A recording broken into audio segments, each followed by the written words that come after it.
If you're wondering, should you buy a home or even rent? We are here to tell you is that you're in the right place because Franklin and I, we bought our home 10 years ago, and we just want to share the good, the bad, and also helpful tips to help you understand, should you buy or should you rent? Please like this video, subscribe to our channel.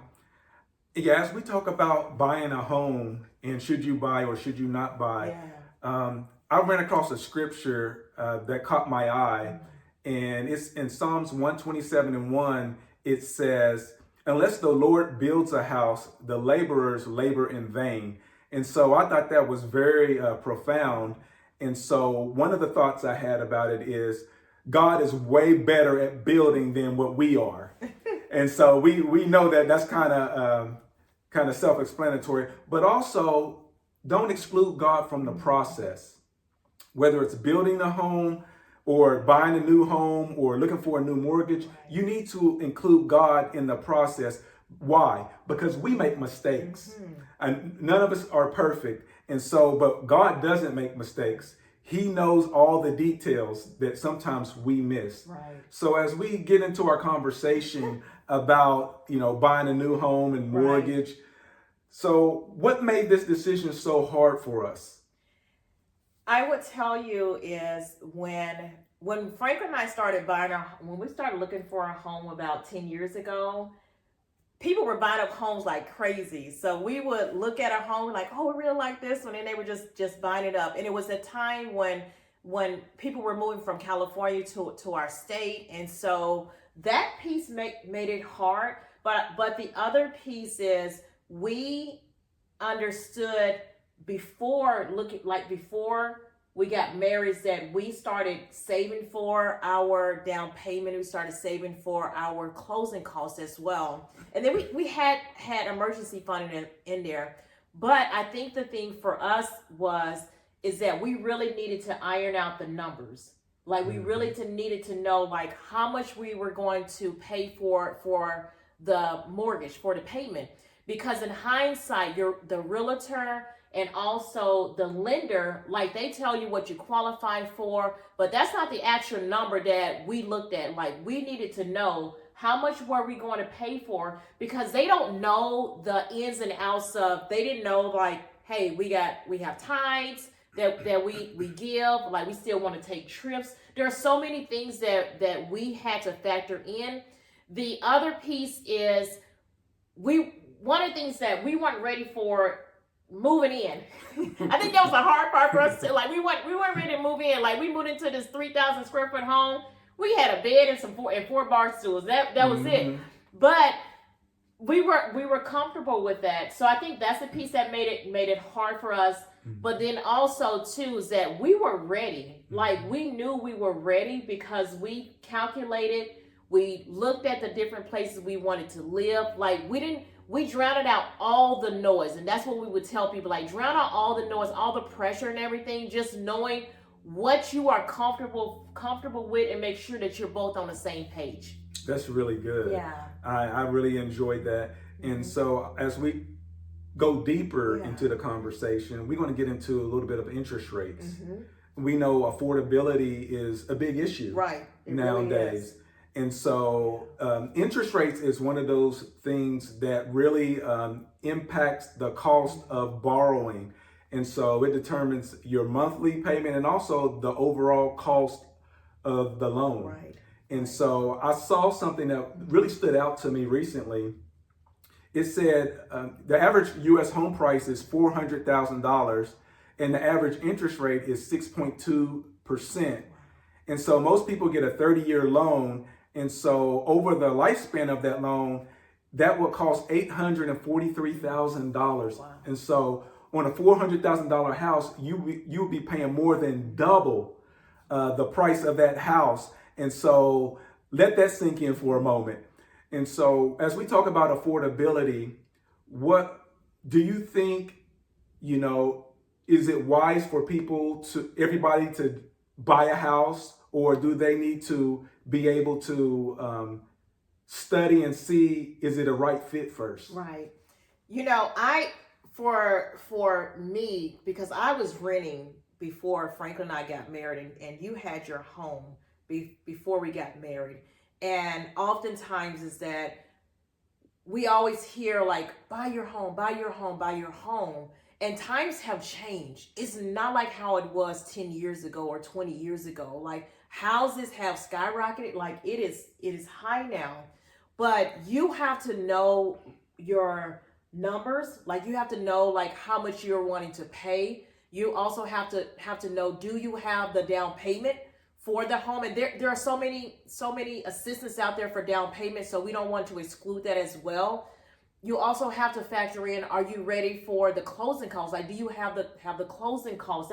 That's the other piece as well. Are you ready to take on like the different maintenance? Because when different maintenance costs, and I think it was bank rate stated like 45% of people stated that this was the biggest mistake or regret that they didn't think about is the maintenance cost. When we first got into our home, like as soon as we got into our home, like I think a month, hot water heater went out, right? That was over $1,000. And then then what, 2 years ago, the AC went out. The downstairs, how much was that? Like a lot. It was thousands of dollars. Thousands of dollars, right? It was real. It was real. And so we would tell you that you have to be ready to buy a home or stay renting for a while so you can get ready to buy that home, because there's so many factors. There's emergency fund. We just talked about it. There's like you have your HOA dues. Like it's so many different factors that go into a home. We really, when we got that contract, I know the realtors like, she's like, ooh, we went through that contract like a tooth comb. We were asking questions because we wanted to know. We wanted to make sure we're not signing up for something that we didn't sign up for. We want to make sure that the numbers match. And so that's what I would tell people.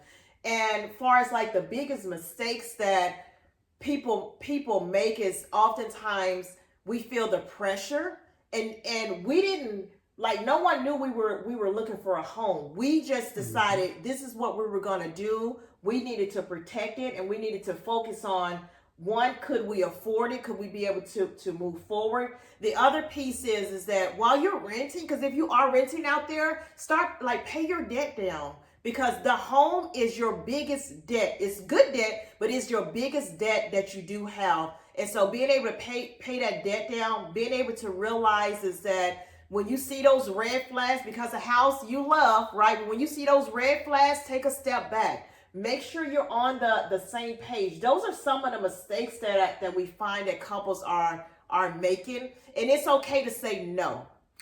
It truly is. That's really good. That's a great point that you bring up.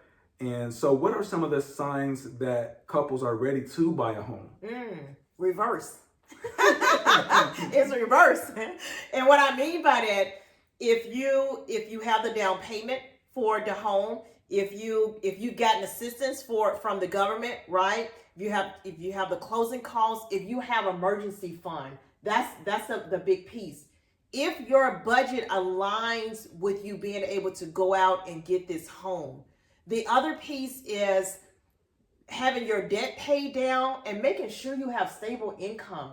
Because if you don't like your job and you think you're getting ready to leave your job, this is not the time to go out and get a mortgage, right? It's the time to say, hey, let us buckle down. Let's continue to rent. So those would be some of the things that we would tell couples.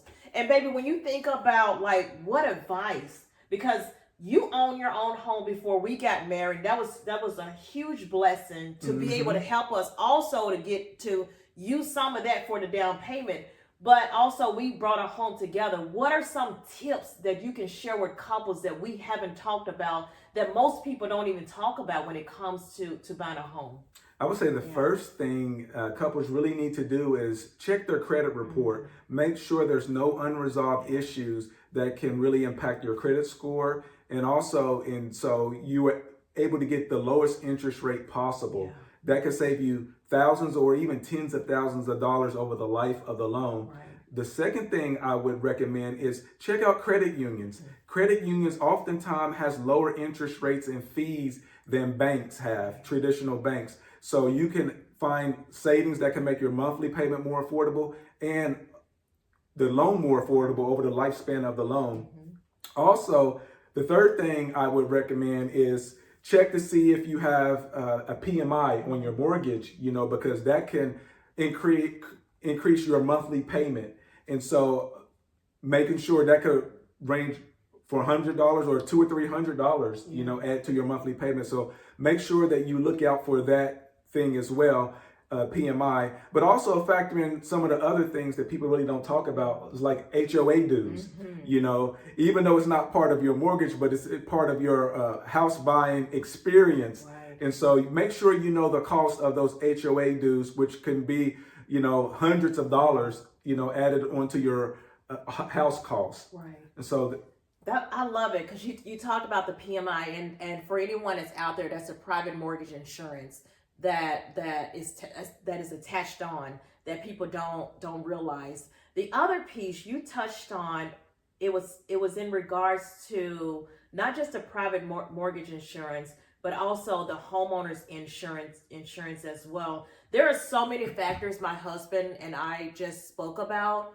Being able to utilize and understand what you can and cannot afford, right? You don't want to be pressured into buying a home because that is going to be your biggest cost, right? And the other piece is that if you feel like, man, I can't afford it, or wow, like we can't afford it, or man, we're just going to keep renting. Hey, it's possible. Like I was renting for years, and 10 years ago was the first time we purchased our home. It was such a blessing to be able to get the keys and walk through this door. But it's possible. You just have to put things in place to be able to say, we can do this. Put it on your vision board. If that's something you want to do, put it on your vision board to say, hey, baby, let's do this. Let's start saving for a down payment, or let's start looking to see what assistance we can get to help us with the down payment or the closing costs.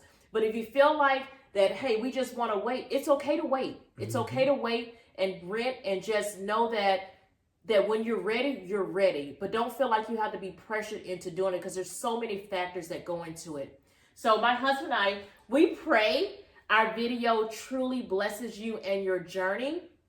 Drop it in a comment that, hey, you're looking to buy your home, or you're still renting, but this video was really helpful for you. We're just here to just be able to bring you information, bring you our story, to be able to help you so you don't make the mistakes that we made along our journey. Please like this video, subscribe to our channel so you can see what's coming next. Your financial journey is better together.